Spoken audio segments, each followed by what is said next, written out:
Alam nyo na to mga idol, sa loob-loob nyo, mapa-Lakers o Warriors fan ka man, pinasa kay Jimmy sa transition at nung nakita niyang katapat si Luka, nag-decide siya na sarilihin itong possession nila. Hinihingi po ni Post yung bola dyan para magsagawa sana sila ng play. Pero ayun nga, like we said, alam nyo na to. Hindi kalakasan si Luka sa defense niya at tila naging cone siya rito. Si Jack sana nga ang last line of defense para sa LA, kaso nahila nga rin po siya ng big man na shooter.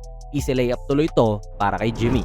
For sure mga idol ay tinrato talaga ng Warriors ang game na ito na parang finals or playoff game man lang.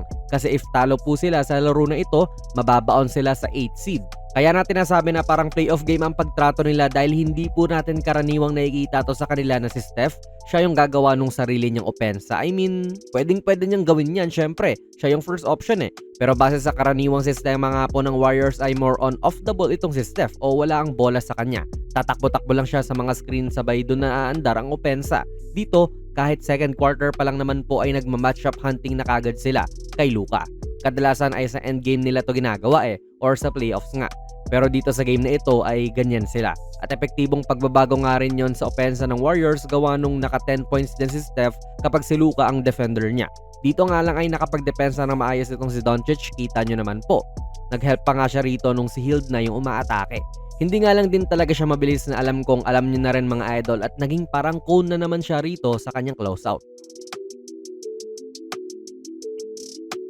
Masyado rin pong mabagal yung pag-switch ni Luka dito kay Steph. Ganun pa rin naman po ang ginagawa nila. Pinapabantay nila si Luka sa best player para siguro mapagod to or at least man lang ay gamitin yung pagiging mahina niya sa depensa against sa team niya. Hindi mo rin talaga pwedeng bigyan ng ganyang espasyo ang isang Steph Curry. Pagbabayarin at pagbabayarin ka niya. Dito nga medyo nakapagtataka rin na hindi inatake ni Butler to pero syempre alam naman niya yung pecking order dito sa Dubs. Si Steph ang alpha rito, ang first option. So ayan. Switch na naman po at si Luka ang on-ball defender dyan ngayon. Ang mahirap dito mga idol ay yung helping talaga. Kasi pinosisyon po ng Dubs ang sarili nila para makadiskarte rin po si Curry ng maganda. Silang apat ay halos andun na sa baseline kaya kung kunwari papupuntahin mo si Reeves dyan o si Lebron para i-double at wag paatakin si Steph, may makakasingit lang sa loob o may malilibre sa labas. Either of the two. Magaling din pong mag-locate ng ganun yung Warriors kaya napakadelikado. Ang tanging gusto mo na nga lang din pong mangyari kung ikaw ay Lakers ay kayanin ni Luka to kasi nagawa naman niya kanina, di ba? Pero dito, hindi. So hindi naman din po ito something na parang expose si Luka talaga. Oo, masasabi mo na hindi siya magaling dumepensa. Given na yun. Pero as long as nagbibigay naman siya ng effort at hindi tatamad-tamad, edi what more can you ask for, hindi ba? Siyempre, aalalayan siya ng mga kampi niya. May plano talaga sila sa ganyan. Kita natin kay DFS yan na sumasalubong. At this time naman po, nakadepensa ng ayos si Doncic dito. Actually, nakascore nga po ng 10 points si Steph pag siya yung dumedepensa pero nahold naman din po ni Luka to for only 37.5% from the field. So, pwede na rin yun para sa LA. Pero kahit na ganun, iniwasan pa rin naman po ng Lakers yung Steph-Luka matchup gawa nung hindi talaga po ito ideal sa kanila. Ngayon tao po ni Luka si Hield pero nung lalapit na to kay Steph para magbigay ng screen at paglilipatin nila si Luka doon, nakipagpalit siya ng tao kay Rui. Kita nyo? So yan yung iilan sa mga diskarte ng pagtago kay Luka sa depensa mga idol. Big enough din naman po ito sa ilalim para hindi masyadong malugi kay Looney. Kaya okay na rin po yan. Nakadepensa rin na maayos ang Lakers kay Steph dito. Hindi lang din naman po si Luka ang ine-exploit nila ng ganon, kundi yung iba pang mga pabor na matchup rin sa kanila. Tulad ngayon na pinaposehanan ni Kuminga itong si Gabe. Ang liit nito para kay JK mga idol, alam nyo na yon. At wala rin pong help whatsoever ang Lakers dyan. Tila nanigas na lang po ang kanilang depensa. And syempre, hindi rin fault ni Luka parate. Yes, tao po ni Luka si Steph ngayon. Kita nyo naman.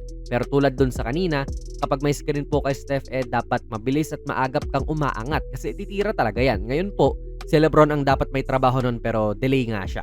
More on crucial moments pa nga rin ito ng laro at hindi na nga rin niya nasabayan. Well, sinabi rin naman po ni Luka sa post-game interview niya na unacceptable ang kanyang naging performance kontra dito sa Dubs. Hindi lang din kasi siya pinipick apart ng depensa kundi hindi rin po naging maganda ang kanyang naging laro at tumira lang ng 6 out of 17 from the field. First time din po since April of 2023 na hindi nagkaroon ng 3-point field goal si Luka sa mga regular season games niya mga idol.